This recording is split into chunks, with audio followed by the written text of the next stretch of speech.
There are a number of NPCs in Elden Ring, most of which have quests attached to them, some give you cool items, or maybe an ultimate ending.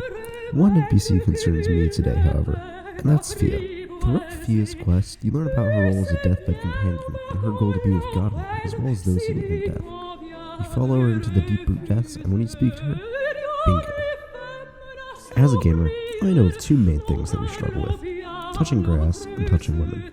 So I took it upon myself to speedrun Fia. Bearing Godwin's child who will inherit my warmth too? How's that supposed to work? Are she and his corpse gonna fuck? Also, I stream this live on Twitch, so be sure to follow me there to see other stupid runs. This run starts with the Confessor class, which is likely different than what you were expecting. It has the Finger Seal as starting equipment, which is nice, but more importantly it starts with 14 Faith and 12 Dex, both of which are one level away from being able to use Flame Grammy Strength and the Flail, respectively. You got the immaculate drip going. I did one practice run of this off stream, but I didn't remember the route a ton. After we get our horse, it's time to do a ton of setup. And I forgot to grab the flail. We're off to a great start. Give me this tier. 3 times save for next run. We're gonna sell our armor because we're exhibitionists. After grabbing the Physic Flask, it was time to grab a couple of important items for the run. First, the Spike Crack tier for the charged attack buff, the Axe Talisman for the same reason, and the Deck Staff, which is a neat item that doesn't do anything, but I think looks cool. Next, I'd go into Caelid to grab Flame Grammy Strength from Fort Gale. Okay. Never had that happen before.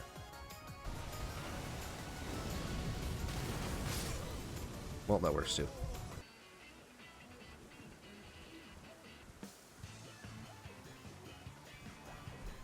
Alright, you know, one golden rune 3 is enough.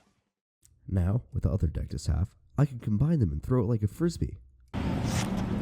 Oh God. What the fuck, Richard? One thing that is important to note here is that I am actually not very good at the video game.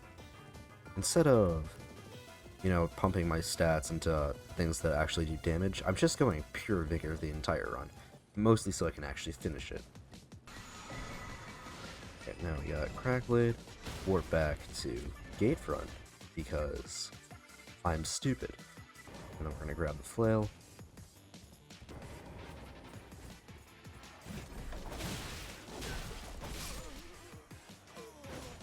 Alright, that's not supposed to happen. That's not a scripted death.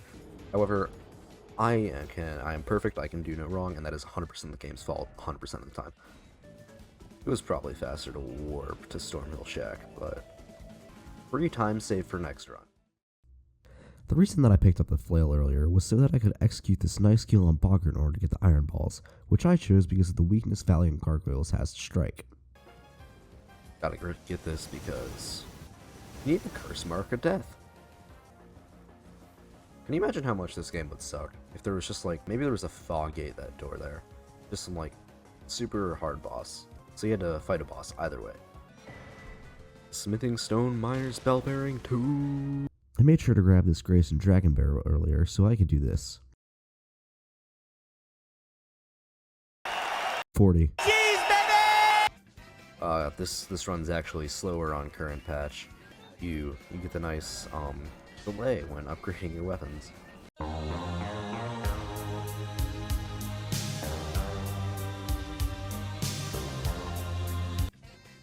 Like, this has got to take like at least 5 whole seconds. 2, 3, 4, 5, 6, 7, 8, 9, 10. This 11, 12 seconds for her to let go of me. After experiencing the touch of a woman for the first time, I was going to kill Margaret for the nice talisman pouch.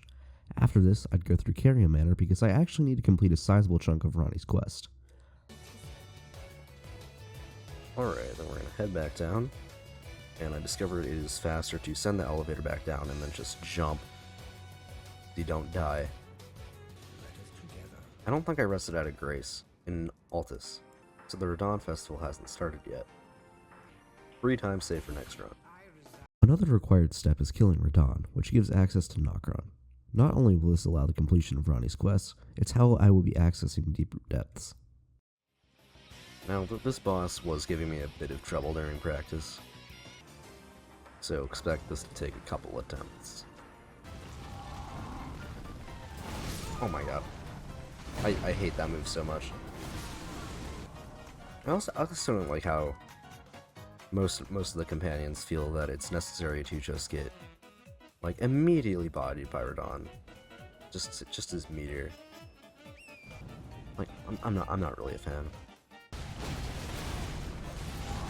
Oh Jesus! And we got the stagger too. Well, I want to know why they decided. You know, we have this pretty mediocre boss in Star Scorch Radon. Let's create a second Radon. It's even worse, you know? It's just the principle of the whole thing.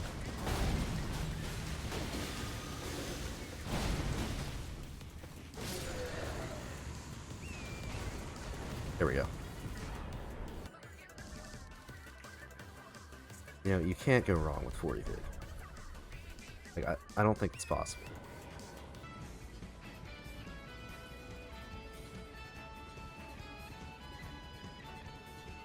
Always lucky, never punished. So one of the things I theorized is you can skip most of Raya's quest line. Not Raya, Thea's quest. Just by burning the Urge Tree. And I was theorizing if it was actually be faster to just go kill Fire Giant and to get to deeper depths. Because you also don't have to do the Ronnie's quest part, I don't believe. Wait, no. You do have to give her Finger Slayer Blade, my bad. Also because you wouldn't have to kill Valiant Gargs. Which, killing Valiant Gargoyles just usually is not in your best interest. Because it's Valiant Gargoyles. There's gotta be someone out here whose favorite boss is Valiant Gargoyles. They're like, yeah, I'm gonna play Elden Ring, and I'm gonna go fight Valiant Gargoyles, and I'm gonna have fun. And like, to me, that's just absurd. It's just like not how I think. Typically, when I play video games, I like to have fun. Fighting Valiant Gargoyles doesn't really serve that purpose. Alright, let's tussle.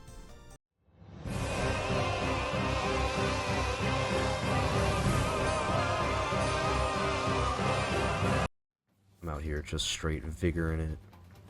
And by it, I mean my Elden Ring character. By acquiring the Finger Slayer Blade, I got the Carrion Bird statue. This gave me access to the Curse Mark of Death, which I needed to give to Fia. Who doesn't love Valiant Gargoyles? Just like, whenever I see Valiant Gargoyles on my screen, it's just such a experience. I can finally feel on my true self when I see Valiant Gargoyles on my screen and their 2 wonderful health bars and their incredibly easy to dodge Poison Mist. This is not where the boss is.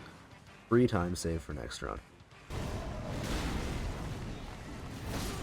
Alright, that was not my best attempt. I will say that much. I definitely had better runs.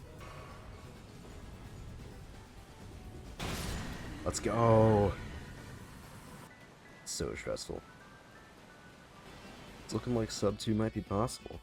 Or the final boss for this run is going to be Fia's Champs, which normally is a non-boss, but here this actually poses a significant threat, namely due to the fact that I am level 47, and normally you don't want to fight Radon until you're around like 60, much less Valiant Gargoyles and other bosses like. Let's fight Fia's Champs. Aw, dang it. Aw, dang it. Aw, dang it. Aw, dang it. He's literally just tanked, like, every single jump attack or 2 I do. But all of a sudden, now that I'm in the middle of a run, dude, get a load of this guy. Oh, brother. This guy stinks.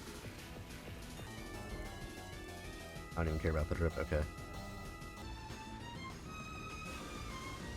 He's back to his skull shenanigans. Dude, you really have nothing better to do with your life. Finally. Oh my god. With Fia's Champs dead, there was only one thing left to do. 2:10:39. We got laid.